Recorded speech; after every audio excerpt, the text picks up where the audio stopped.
రంగారెడ్డి జిల్లాలో మరో టీచర్ ఒక విద్యార్థినిపై లైంగిక దాడికి పాల్పడ్డాడు. ఇప్పటికే ఉపాధ్యాయులు విద్యార్థుల పట్ల అసభ్యకరంగా ప్రవర్తించడం, లైంగిక దాడులకు దిగటం, వాళ్ళు కేసులు ఎదుర్కోవడం, ఉద్యోగాలు కోల్పోవడం, దేహశుద్ధి చేయించుకోవటం, దెబ్బలు తినటం, కటకటాల పాలవటం చోటు చేసుకుంటూ ఉన్న ఇలాంటి గురువుల్లో మాత్రం మార్పులు రావడం లేదు. రంగారెడ్డి జిల్లాలో మరో కీచక టీచర్ ఉదంతం బయటకు వచ్చింది. విద్యార్థినిపై ఇబ్రహీంపట్నం లయలా స్కూల్ ప్రిన్సిపల్ దినావర్రావు అత్యాచార యత్నానికి పాల్పడ్డాడు. 10వ తరగతి చదువుతున్న విద్యార్థినిపై లైంగిక దాడికి ప్రయత్నం చేశాడు ప్రిన్సిపల్ దినావర్రావుపై పోలీసులకు ఫిర్యాదు చేశారు విద్యార్థిని తల్లిదండ్రులు. ప్రిన్సిపల్పై పోలీసులు పోక్సో చట్టం కింద కేసు నమోదు చేసినట్టుగా తెలుస్తోంది. ఇప్పుడు మీరు ఆర్టీవీ స్క్రీన్ పైన చూస్తున్న ఈ వ్యక్తే దినావర్రావు ప్రిన్సిపల్గా పనిచేస్తున్నాడు.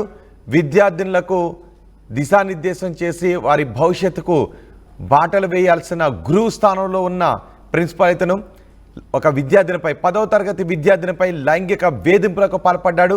దీంతో ఆ విద్యార్థిని ఇంటి దగ్గర చెప్పడంతో ఆ విద్యార్థిని తల్లిదండ్రులు పోలీస్ స్టేషన్లో ఫిర్యాదు చేశారు. దినావర్రావుపై గతంలో కూడా లైంగిక దాడి ఆరోపణలు ఉన్నట్టుగా తెలుస్తోంది. విద్యార్థినులపై అత్యాచారం చేసినట్లుగా కూడా ఆరోపణలు ఉన్నాయి. గతంలో ఒకసారి దేహశుద్ధి చేశారు విద్యార్థినుల తల్లిదండ్రులు, అయినా బుద్ధి రాలేదు ఈ గురురూప టీచర్కు.